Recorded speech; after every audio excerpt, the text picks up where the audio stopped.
बिस्मिल्लाहिर्रहमानिर्रहीम। अस्सलाम वालेकुम। आज 7 नवंबर बरोज़ मंगल हम बात करेंगे दो अहम इशूज़ के हवाले से। सुप्रीम कोर्ट ऑफ पाकिस्तान का, जैसा कि मैंने आपको बताया था, फ़ैसला आया था इंतखाबात केस का, और मेरी जो छठी हिस्स है वो बार बार आपसे ये गुजारिश करती थी कि अतर मिनल्ला साहब कुछ करेंगे, उन्होंने कर दिया है।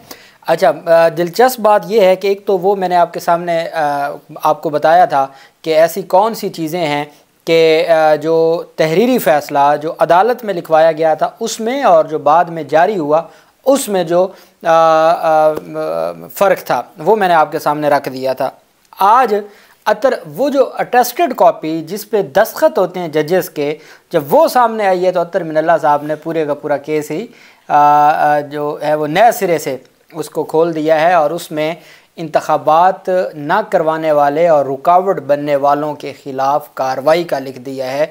और जो इजाफ़ी नोट उनकी जानिब से कहा गया है वो क्या है, और वो जो उन्होंने अपने दस्तखत करते हुए हाथ से जो 6 अल्फाज लिखे, वो 6 अल्फाज क्या हैं जिसने पूरे का पूरा जो इलेक्शन के हवाले से काजी फैज़ साहब का ख़त जो फ़ैसला था वन साइडेड, उसको एक कानूनी ज़रब पहुंचाई है। उसकी तफसील मैं आपके साथ शेयर करूंगा।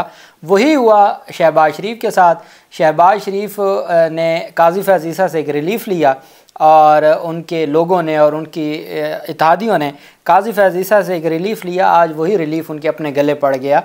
उसकी तफसील भी मैं आपके साथ शेयर करूँगा।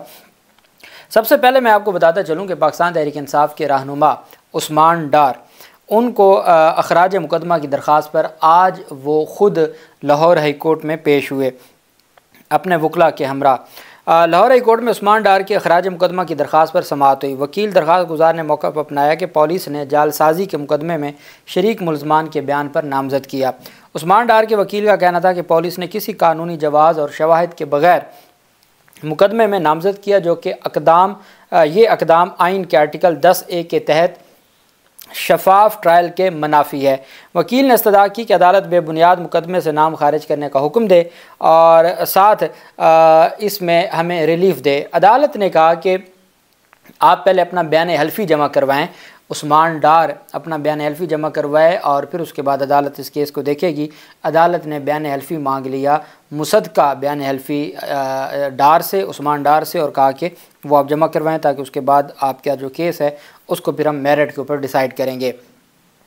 नैब तरमीम फ़ैसला में सुप्रीम कोर्ट ऑफ पाकिस्तान के पास PDM और निगरान हुकूमत गई और वहाँ जाके निगरान हुकूमत की जानिब से तो बेसिकली वो दरख्वास्त ही दायर ना हुई कि आप इसको सस्पेंड करें। वो तो जो 110 की एप्लीकेशन आई फ़रीक बनने के लिए PDM की जानिब से, जिसको फ़ारूक अचनायक साहब लेके आए, तो उस पर अदालत ने हुक्म जारी किया। सुप्रीम कोर्ट ऑफ पाकिस्तान ने कहा कि नैब अदालतों में, चूँकि सारे मुकदमात नैब अदालतों में वापस चले गए थे, तो उस नैब तरमीम फ़ैसला को मुअत्तल तो ना किया, उमरता बंदयाल के फ़ैसला को मुअत्तल ना किया, लेकिन फ़ाइनल जो फ़ैसले हैं उससे रोक दिया। सुप्रीम कोर्ट ऑफ पाकिस्तान ने कहा कि तमाम जो मुकदमात हैं उनके फ़ाइनल फ़ैसले रोक दिए जाएँ। सुप्रीम कोर्ट ऑफ पाकिस्तान के इस हुक्म के बाद आज उनका बरीयत का फ़ैसला जारी होना था आशियाना हाउसिंग रेफरेंस में। अब ये जो आशियाना हाउसिंग रेफरेंस है ये बहुत अहम है। इसमें पहले जो आमदन से ज़ायद असासाजात केस था उसमें भी रिलीफ़ मिल चुका है, और उसमें आमदन से ज़ायद असासाजात केस में जो रिलीफ़ मिला है वो नैब लिख के ले आया। उन्होंने कहा जी कि इनके ख़िलाफ़ कोई सबूत ही नहीं मिला, ये नैब लिख के ले आया। अच्छा, उसमें समझ आ गई आमदन से ज़्यादा असासाजात जो अरबों रुपए की मनी लॉन्ड्रिंग का मुकदमा नैब का था वो भी ख़त्म हो गया। FIA लिख के ले आई कि इनके ख़िलाफ़ जो 16 अरब रुपए की मनी लॉन्ड्रिंग का मुकदमा है वो भी नहीं बनता, वो भी ख़त्म हो गया। फिर रमज़ान शुगर मिल केस वापस हो गया नैब तरमीम की वजह से, और चूँकि वो 50 करोड़ से कम था, वो 42 करोड़ का इल्ज़ाम था, वो भी वापस चला गया। और एक आशियाना हाउसिंग था, इसको भी मेरिट के ऊपर नैब ये लिख के लाया कि जनाब इनके ख़िलाफ़ कोई सबूत नहीं है। ये अब पहले वाला नैब नहीं, पहले तो नैब ने कहा कि दुनिया जान के तमाम सबूत इनके ख़िलाफ़ हैं। आज नैब कहता है कि जनाब दुनिया जान के शरीफ लोग अगर कोई हैं मासूम तो वो ये हैं। तो मेरे ख्याल में तो ये नैब को पकड़ना चाहिए कि अगर ये मासूम थे तो आपने फिर काहे को मुकदमात किए और करोड़ों रुपए तो अवाम का, आपके प्रोसिक्यूटर, आपके दफातर, आपने जो हज़ारों सफ़ात पर मुश्तमिल रेफरेंस बनाए, गाड़ियों पर वो लाए गए, कॉपियाँ करवाई गई, तो वो भी तो मेरे और आपके टैक्स के पैसों के थे। तो उस पर कोई पूछने वाला नहीं है। जब जी चाहे किसी को गुनहगार कह दो, जब जी चाहे आप बेगुनाह कह दो, तो ये एक सिलसिला है। और ये हमारी बदकिस्मती है हमारे मुल्क में, जो एहतसाब 75 सालों में एहतसाब ऐसे ही था। कभी एक बंदा गुनहगार हो जाता था, फिर बेगुनाह हो जाता था, फिर गुनहगार हो जाता था, फिर बेगुनाह। कभी किसी करप्ट माफिया के खिलाफ जो असल केस होता था, सबूतों की रोशनी में उसको आगे चलने नहीं दिया। हमेशा सबूत बैक पे रखे जाते थे कि ज़रूरत पड़ी तो इस्तेमाल करेंगे, नहीं पड़ी तो केस ही ऐसा कमज़ोर बनाओ कि कल कला अगर हमको वापस भी लेना पड़ा तो ले लेंगे। और वो जो करप्ट माफिया थे वो कहा करते थे कि देखें हमारे खिलाफ तो केस ही कोई नहीं था, हमारे खिलाफ तो केस में वज़न ही कोई नहीं था। तो वो वज़न वाला केस बनाते ही नहीं थे, वो एक कमज़ोर केस बनाते थे। उस वक्त एक हवा बना दिया जाता था और बाद में फिर वो वापस भी तो लेना होता था, तो उसके लिए फिर वो इस्तेमाल होता था। अब एहतसाब अदालत लाहौर में साबिक़ वज़ीर आज़म शहबाज शरीफ समेत दीगर मुलज़मान के ख़िलाफ़ 660 मिलियन के आशियाना इकबाल रेफरेंस का फ़ैसला मुअख्खर कर दिया। आज मैं नहीं कह रहा, वो लोग जो अपने आप को ये समझते हैं कि वो PDM के साथ जुड़े हुए हैं, वो कह रहे थे कि आज बरीयत का फ़ैसला है। अब ये नहीं है कि बरी करेंगे या नहीं करेंगे, इस पर महफूज फैसला सुनाया जाएगा, बल्कि कहा यह जा रहा था कि आज शहबाज शरीफ को बरी कर दिया जाएगा। 660 मिलियन का जो ये केस है, उसमें जज साहब ने आज फ़ैसला सुनाना मुअख्खर कर दिया। उन्होंने कहा जी कि सुप्रीम कोर्ट का फ़ैसला आ गया है, सुप्रीम कोर्ट ने हमें रोक दिया है कि नैब तरमीम नैब जितने भी केसेज हैं उसमें कोई भी फ़ाइनल फ़ैसला नहीं करना। अब उन्होंने कहा जी फ़ाइनल फ़ैसला है वो जो नैब तरमीम से जिन्होंने फ़ायदा लिया था उनके हवाले से है कि आप उनके फ़ैसले मुकम्मल ना करें, ट्रायल चलाएं, लेकिन आप जो फ़ाइनल फ़ैसला है वो ना सुनाएं। ये हमारा केस तो वो है जिसको मुकमुका कहा जा सकता है कि नैब ने आके कह दिया कि भाई इनके खिलाफ केस साबित नहीं हो सकता, ये बिल्कुल बेगुनाह है, तो हमारा केस है, अब हमारा केस तो खारिज करें, उस पर तो फैसला सुनाएं। ये तो उसमें आते ही नहीं है। जज साहब ने कहा जी मैं अब ये तो अभाम पैदा हो गया है, सुप्रीम कोर्ट का फैसला आ गया है। जज साहब ने आज रिपोर्टर्स को भी कमरे अदालत में दाखिल नहीं होने दिया। जो भले वो सदर था रिपोर्टर्स एसोसिएशन का या कोई और, किसी को आज कमरे अदालत में दाखिल होने का, और कितनी देर ये बहस चलती रही कि क्या जज आज फैसला सुना सकता या नहीं सुना सकता। सुप्रीम कोर्ट का फैसला क्या जज के आगे रुकावट बन गया है बरीयत के आगे शहबाज शरीफ की या नहीं। काजी फजीसा का फैसला क्या शहबाज शरीफ की बरीयत के आगे रुकावट बन गया है। इस पर जज साहब ने कहा कि जो ये अभाम पैदा हो गया। अदालत ने करार दिया कि हम किसी फोरम से वजाहत के लिए ले लें तो ज़्यादा है। एहतसाब अदालत के जज मलिक अली जुल्करनैन ने केस पर समाअत की। अदालत ने आशियाना और इकबाल रेफरेंस पर दलाइल मुकम्मल होने के बाद आज 7 नवंबर को फैसला सुनाना था। अदालत ने रिमार्क दिया कि सुप्रीम कोर्ट के हुक्म के बाद अभाम पैदा हुआ है। अदालत ने सुप्रीम कोर्ट के फैसले की तशरीह तक आशियाना इकबाल का फ़ैसला रोक दिया और वाज़े किया कि आशियाना इकबाल रेफरेंस आज फैसले के लिए रखा था, लेकिन मीडिया रिपोर्ट्स देखी हैं कि सुप्रीम कोर्ट ने फैसले से रोक दिया है। वकील मुलजमान का मौक़िफ़ था कि सर सुप्रीम कोर्ट का ऑर्डर इन केसेस पर असरअंदाज होता है जो तरमीम के बाद बरी हुए।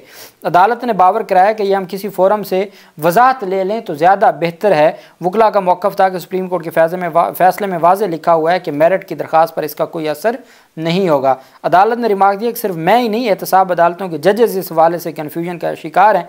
हम सुप्रीम कोर्ट के फैसले के खिलाफ नहीं जा सकते। एहतसाब अदालत ने आशियाना हाउसिंग रेफरेंस केस में शहबाज शरीफ की जो दरख्वास्त थी उस पर समाअत को मुलतवी कर दिया। उन्होंने कहा कि जब तक कोई वजाहत नहीं आ जाती शहबाज शरीफ की बरीयत का फ़ैसला नहीं मैं जारी कर रहा, चूँकि काजी फजीसा का सुप्रीम कोर्ट ऑफ पाकिस्तान का जो फ़ैसला है वो रुकावट बन गया है और वो रुकावट ऐसे नहीं हटेगी, ऐसे नहीं ख़त्म होगी, वो बड़ी शानदार रुकावट बन गई है। तो अब हमारे लिए दूसरी जानिब सुप्रीम कोर्ट ऑफ पाकिस्तान का 3 नवंबर 2023 का फ़ैसला था और ये वो फ़ैसला था इंतखाबात केस में। काजी फजीसा साहब ने इंतखाबात केस था उसमें कहा जी कि सदर के पास अख्तियार है और साथ कहा जी कि सदर को ये करना चाहिए था तो इन्हें अदालत की कार्रवाई हो सकती है। सदर ने वो अदम एतमाद के वक्त असम्बली तहलील की थी, वो गैर आइनी था, उसमें रहे। अतर मिनल्ला साहब का पहला मौक़िफ़ ये था कि इंतखाबात मुलतवी करने के ज़िम्मेदार हुकूमत, निगरान हुकूमत और पहले पिछली हुकूमतें, और दूसरे नंबर पे इलेक्शन कमीशन और तीसरे पे सदर, इन तीन को उन्होंने ज़िम्मेदार ठहराया। फिर अतर मिनल्ला साहब के सामने जब फ़ारूक अचनायक ने दलाइल दिए तो उन्होंने कहा फ़ारूक अचनायक साहब आप थे ना उसमें शामिल जो इन्होंने मुश्तरका मफादात कौंसिल के फ़ैसले में नई हल्का बंदियों और मरदमशुमारी का ऐलान किया था। उन्होंने कहा हाँ जी हम थे। तो उन्होंने कहा बस आप चुप हो जाए ना, आप ही तो थे जो मौखर करवाना चाहते थे इंतखाबात। तो मतलब पीडीएम को ज़िम्मेदार ठहरा रहे थे, इलेक्शन कमीशन को, निगरान हुकूमत को और सदर पाकिस्तान को। साथ वो आर्टिकल 6 का मुतालबा कर रहे थे कि आर्टिकल 6 की कार्रवाई होनी चाहिए उन लोगों के ख़िलाफ़ जिन्होंने आइन टूटने दिया। आज 7 नवंबर है, आज 90 दिन पूरा हो चुका है। असम्बली तहलील होने के बाद आज 90 दिन मुकम्मल हो चुका है और आज से तौहीन अदालत शुरू हो गई, क्योंकि 90 दिन में इंतखाबात नहीं हुए। अब उस वक्त जब फ़ैसला लिखवाया गया, फ़ैसला तहरीर हो रहा था, तो काजी फैसल साहब ने ख़ुद फ़ैसला लिखवाना शुरू कर दिया। फ़ैसला जब लिखवा लिया तो बाद में आपको याद होगा कि 36 घंटे लगे फ़ैसला आने में। फ़ैसला आ ही नहीं रहा था, 2 दिन गुजर गए, फ़ैसला नहीं आ रहा था। फिर फ़ैसला आया जो सुप्रीम कोर्ट की वेबसाइट पर जारी किया गया, उसमें कहीं भी इजाफ़ी या इख्तलाफी नोट का जिक्र नहीं था। अतर मिनल्ला साहब का कहीं जिक्र नहीं था। जब वो फ़ैसला आया जिस पर तमाम जजेस के सिग्नेचर होने थे, तो उसमें चीफ़ जस्टिस ने अपने सिग्नेचर कर दिए, जस्टिस अमीनुद्दीन ख़ान साहब ने अपने सिग्नेचर कर दिए, लेकिन जस्टिस अतर मिनल्ला साहब ने अपने सिग्नेचर के साथ उसी जगह पे लिख दिया, I will be adding my separate opinion on this issue, कि मैं अपनी एक आज़ादाना एक अलग ओपिनियन और नोट दूंगा इस फ़ैसले पर। मतलब कि उन्होंने ये फ़ैसला तो फिर 2-1 से हो गया ना, जब उन्होंने ये अल्फाज लिखे हुए हैं, I will be adding my separate opinion into this case, कि मैं इस फ़ैसले में, उन्होंने ये टोटल 6 अल्फाज हैं, उन 6 अल्फाज में उन्होंने पूरे का पूरा, अब वो क्या ऐड करवाना चाहते हैं। वो पहले कह रहे थे कि इलेक्शन कमीशन का ये कहना कि हम सदर के पाबंद नहीं हैं मुशावरत के, ये गैर आइनी था। इलेक्शन कमीशन ने नया आइन तहरीर करने की कोशिश की। इलेक्शन कमीशन ने इंतखाबात में तख़ीर का शिकार बने और फिर सुप्रीम कोर्ट ऑफ पाकिस्तान में जो सदर पाकिस्तान के हवाले से, पीडीएम हुकूमत के हवाले से और निगरान हुकूमत के हवाले से उनके रिमार्क्स थे, वो वाज़े हैं कि वो ये चाहते हैं कि जो इलेक्शन की तख़ीर के ज़िम्मेदारान हैं उनके ख़िलाफ़ कार्रवाई की जाए और उनको किसी सूरत भी बिल्कुल उनको छूट ना दी जाए। अब इसका मतलब ये हुआ कि पहला फ़ैसला तो वो था जो अदालत में टाइप करवाया गया, उसमें और जो जारी किया गया उसमें फ़र्क नज़र आ गया, वाज़े फ़र्क है, उसमें कोई दूसरी राय नहीं है। दूसरी अहम जो चीज़ थी वो ये थी कि जो हमारी मोअज़्ज़ज़ सुप्रीम कोर्ट है, उन्होंने जो वेबसाइट पर फ़ैसला जारी किया उसमें कहीं ये अल्फाज नहीं थे कि वो अपना सेपरेट नोट देंगे। अतर मिनल्ला साहब, कहीं ये अल्फाज नहीं थे।